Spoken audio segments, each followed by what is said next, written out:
வணக்கம். நான் உங்கள் கணேஷ் கண்ணன் தங்கராஜ்.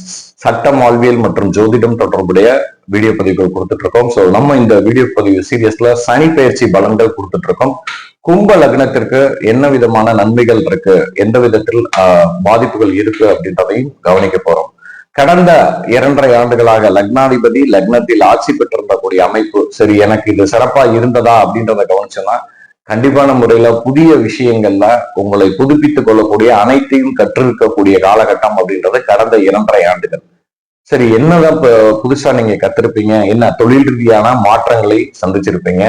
அதே மாதிரி லக்னம், நம்ம லக்னாதிபதி லக்னத்தில் சதய நட்சத்திர காலங்கள்ல செயல்படக்கூடிய அமைப்பு அப்படின்றது சிறப்பான ஒரு ஆற்றல். அதாவது வெளி உலகத்திற்கு தெரியாத ஐடென்டிட்டியான ஒரு லைஃபை உங்களை புதுப்பிச்சு உங்களை ஆற்றலில் உங்களை வெளி உலகத்திற்கு அதிகமா ஐடென்டிட்டி பண்ணியிருக்கக்கூடிய காலகட்டம் அப்படின்றது கும்ப லக்னத்தில் பிறந்த எல்லாத்திற்குமே இது ஏற்படுத்தி கொடுத்திருக்கும். அடுத்து அங்க இருக்கக்கூடிய நட்சத்திரம் புரட்டாதி அப்படின்ற குருவுடைய நட்சத்திரம் 2-11 கூடிய அதிபதி.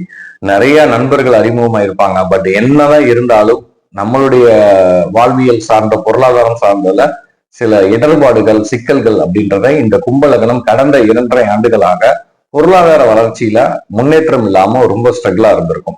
அதே மாதிரி சில மருத்துவ செலவினங்களையும், ஏன்னா விரையாதிபத்தியம் அப்படின்றது கும்ப லக்னத்திற்கு இருக்கனால கண்டிப்பா சில மருத்துவ செலவினங்களையும் கும்ப லக்னத்திற்கு உருவாக்கி கொடுத்திருக்கோம். சரி, இப்போ புதுசா என்ன செய்ய போகுது, 2ஆம் இட குடும்பஸ்தானத்துக்கு வந்திருக்கேன், இனிமேலாவது என் லைஃப கொஞ்சம் சேஞ்சஸ் கொடுக்குமா அப்படின்னா கண்டிப்பான முறையில கும்ப லக்னத்தில் பிறந்த அனைவருக்குமே வெளிநாடு யோகம், வெளியூர் வெளிமாநில யோகம் அப்படின்ற மாதிரி எல்லா இடங்களுக்கும் பயணிக்கக்கூடிய வாழ்வியலை ஏற்படுத்தி கொடுக்கும். அதே மாதிரி உங்க உடல் நலத்துல இருந்த நோய் தொற்றுகள் சார்ந்த விஷயங்கள்லாம் பிரச்சனைகள் சரி செய்யக்கூடிய காலகட்டம் இந்த கும்ப லக்னத்திற்கு ஏற்படுத்தி கொடுக்கும். சோ 11ஆம் இடத்துல பார்வை விழுகிறது அப்படின்றது ரொம்ப சிறப்பான விஷயம். எல்லாருக்கும் முன்னாடி நீங்க தனியா தெரியக்கூடிய அமைப்பை உருவாக்கும். ஆனால் ஒரே ஒரு விஷயம், 2ஆம் இடம் அப்படின்றது நம்மளுடைய பேச்சு அப்படின்றதையும் நம்மளுடைய முகஸ்தானம் அப்படின்றதும் நம்ம எப்படி நம்ம மற்றவர்களுக்கு கன்வே பண்றோம், நம்ம என்ன சொல்லணும், நம்ம என்ன செய்யணும் அப்படின்றதுல இருக்கும்.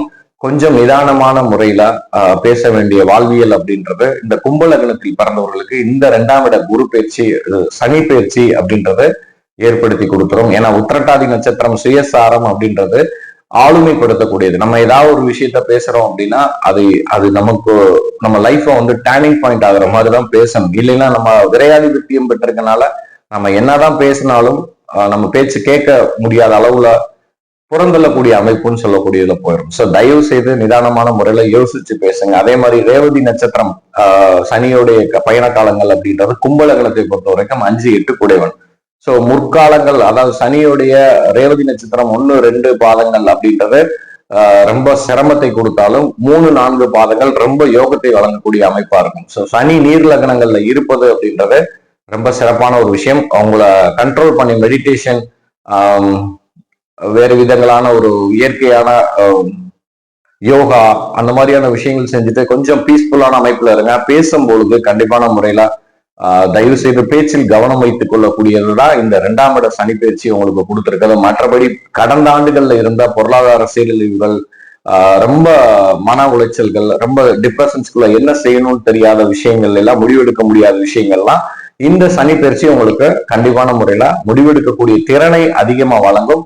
ஸோ ஹாப்பியா இருங்க கும்ப லக்னம். நீங்க கும்ப லக்னமா இருந்தால் உங்களுடைய கமெண்ட்ஸ் தருவீங்க. உங்களுடைய நண்பர்கள் கும்ப லக்னமா இருந்தால் அவர்களுக்கு ஃபார்வர்ட் பண்ணுங்க. மீண்டும் நம்ம அடுத்த வீடியோ பதிவில் சந்திப்போம். நன்றி, வணக்கம்.